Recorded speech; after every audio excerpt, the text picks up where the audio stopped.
we're in the business now, about a year after last year's summit, of fundamentally changing our posture. And what is this new posture? Here's what it is. Largely based on the anxieties and the reasonable concerns of our easternmost allies. So these are the allies that run from the Baltic Sea down through the Black Sea. So through the Baltics, Poland, Bulgaria, Romania, and so forth. We have, for the first time in NATO's history, placed a very modest forward presence on the ground there. So we have American troops today patrolling in 6 Central and Eastern European allied countries, from Estonia in the north through Bulgaria in the south. That's new.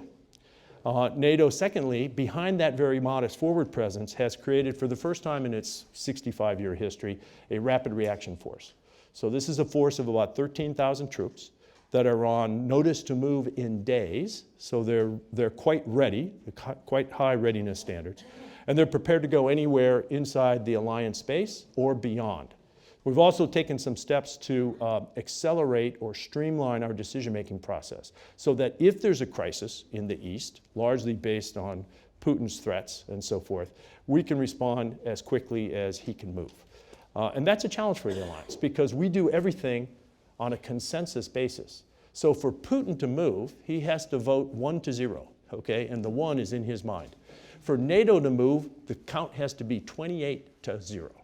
And 28 capitals have to agree to move those NATO troops. So you can imagine that if we don't streamline ourselves and we don't pay attention to the way we take decisions, it can be a talk fest rather than a military organization. So we've taken some steps in that regard. So the first fundamental thing we've done is sort of adapt ourselves, and that process is going to continue.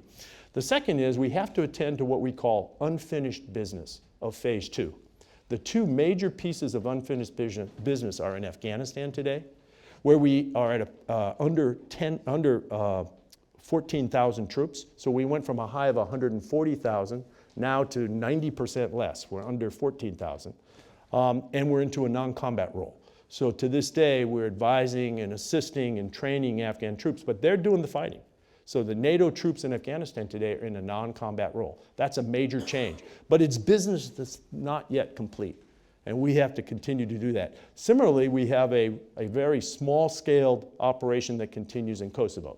The mission in Kosovo in '99 and 2000 peaked at about 50,000 NATO troops. Today, it's just under 5. So again, it's about a 90% decrease. And that's also a non-combat mission, just enough, we think, to keep NATO presence on the ground and keep that still fragile political setting in Kosovo steady.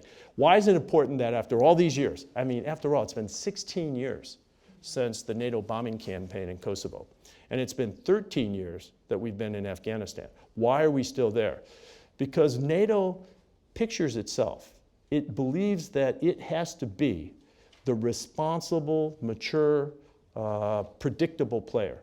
And when NATO says it will do something, we take very seriously doing it, just as advertised. So when we said we're going to stabilize Kosovo, that's been our intent, and we're still there at 16-year mark. When we say that we want to train, advise, and assist the Afghan security forces so that they can do this on their own in a responsible way, that's exactly what we intend to do. The third thing we have to do is continue to invest in about 40 nation states who are not members of the alliance, but are NATO partners. So over the last 25 years, during phase 2, we accumulated these associations, these partnerships with 40 countries around the world. This is a diverse group of countries. Geographically, it runs from Morocco through Japan. There are Arab countries, there are African countries, there are Asian countries that are NATO partners today, and they benefit very much from this relationship. So they get access to NATO's schoolhouse, they get access to NATO's exercise programs, NATO's standards, military standards, which are by many people in the world considered the gold standard of how to conduct military operations. And we also gain from these partnerships. We gain political diversity. Without them, without our 40 partners, there are no Arab states, no Muslim states, no Asian states, no African states with whom we can easily consult. So we make ourselves more diverse by way of these partnerships. So we have to continue to invest in these. And then I think the last thing I'd mention in terms of the way ahead is that we're bringing online some very important new 21st century capabilities. So NATO is just on the verge of commissioning the world's most sophisticated ballistic missile defense system. This is an integrated system with ships, ground-based radar and interceptors, and so forth, all oriented on the ballistic missile threat coming out of the Middle East, predominantly out of Iran. That ballistic missile defense system is not inexpensive. It is also fielding for the first time a high-altitude, long-endurance drone fleet. The first such aircraft will arrive next year.